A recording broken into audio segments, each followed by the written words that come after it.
Good morning. This is Violet, and come read with me. I'm reading today from my second book, It Takes Two, a little bit me and a little bit you.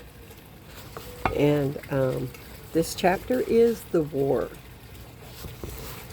We were young, naive, and ignorant of the whole ramifications of the Vietnam War. All we knew was that America was involved and Dell was being sent to fight. He was patriotic and he was willing to do his duty for his country.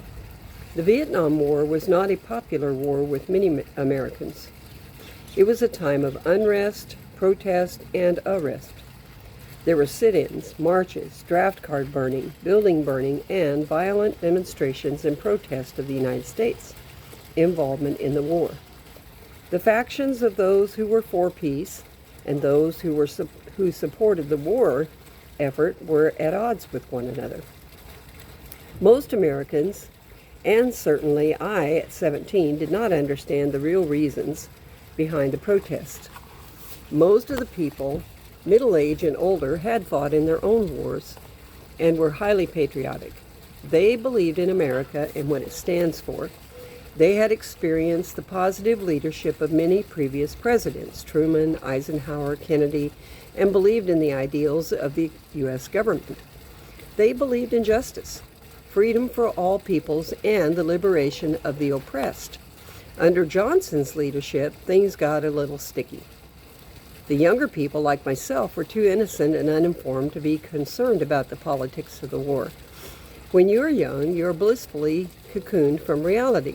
You think you're invincible. There was never a doubt in my mind that Dell would return to me. The United States had only fought in wars to protect the freedom and civil rights of oppressed people. The Vietnam War was no different. We were there to fight the North Vietnamese communists who were oppressing the South Vietnamese people. The cause was right, but the execution of the war by our government leaders was a farce. It was motivated primarily by economic concerns. What many of us failed to realize, and the media hid from us, was that the U.S. government was sacrificing the lives of many of America's young men in a war that they never intended to finish nor win. They continually tied the hands of the military leaders in combat, preventing them from ever gaining any real victory. The war, which had actually begun in the late 50s, raged on for years at the cost of over 56,000 American lives, as well as the lives of many South Vietnamese allies. As battles were waged and one hill was taken for the South, another would be relinquished to the Viet Cong, North Vietnamese communists. There was a DMZ, but the only ones to honor it were the Americans. Many times, our military leaders jeopardized the lives of Americans by placing them in hot zones without proper ammunition or backup. They exposed them to dangerous chemicals such as Agent Orange, a defoliant, which has since been proven to cause cancer, diabetes, and heart disease.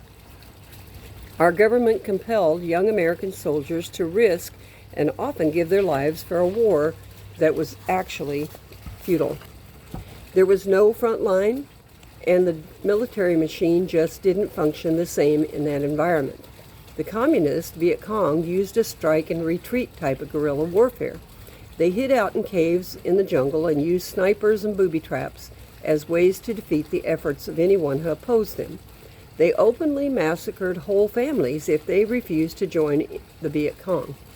One would ask then why the men would even go when they were sent. Many, like Dell, still believed in America and its leaders.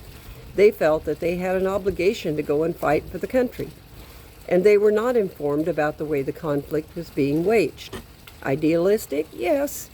But the truth was withheld from them, as it had been for many of us who were at home. Some young men, usually college students, believing our involvement in Vietnam was wrong, engaged in the protests, and many burned their draft cards. A few, whom others felt showed cowardice, left our country and fled to Mexico and Canada to avoid serving in the military. The American soldiers did what they felt was right and were glad to do it. At the end of their 1 year, tour, They came home feeling proud to have represented their friends, family, and above all, their country. Many of the soldiers who believed in the ideals of the war, in that every human being has a right to be free, signed on for a second and even a third tour. They had done their duty to the best of their ability, and they gave their all for a noble cause. The soldiers witnessed the death and injuries of many of their fellow soldiers. Many soldiers came home in pine boxes, having given their very lives. For those, it was perhaps a better thing that they did not have to see or face the hate and rejection of the very people they had given their lives for. For their families, it was not so. There is no cure for grief. There is no bandage for the wounds on the heart of the ones who lost loved ones in the war.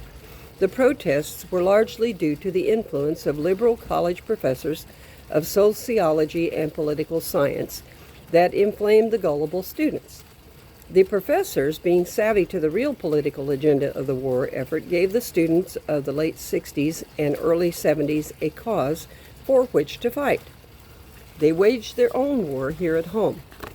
Crying for peace, they trampled upon the rights of others. Unfortunately, they chose to fight against the wrong enemy. They waged war against American soldiers, the very ones who were fighting for their right to protest, to live in freedom and exercise liberty.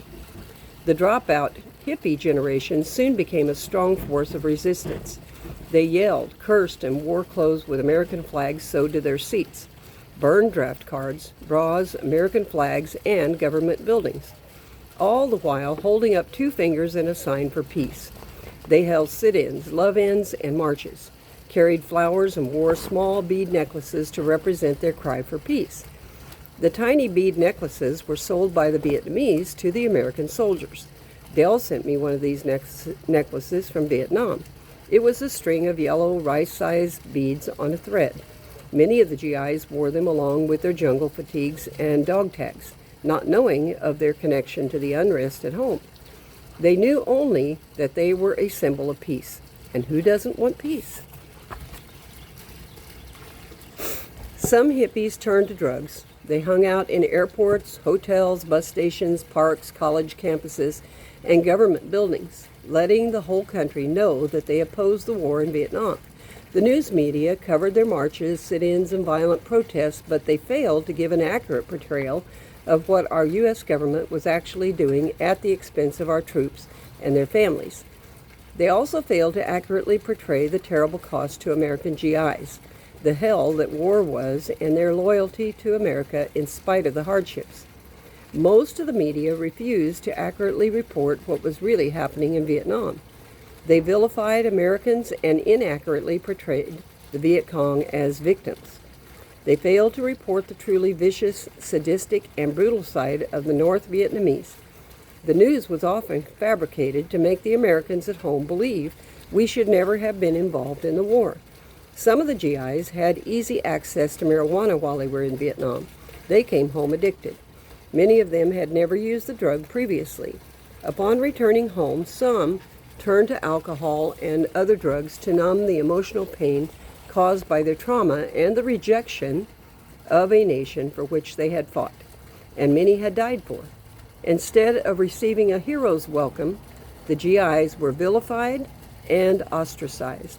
Many of the songs of the era are a reflection of the so-called peace movement. Something's happening here. What the world needs now is love. Where have all the flowers gone? And Dell's favorite, If You're Going to San Francisco. Silver Wings was another one. It was playing in my head as the plane took off from the airport, taking my new husband away.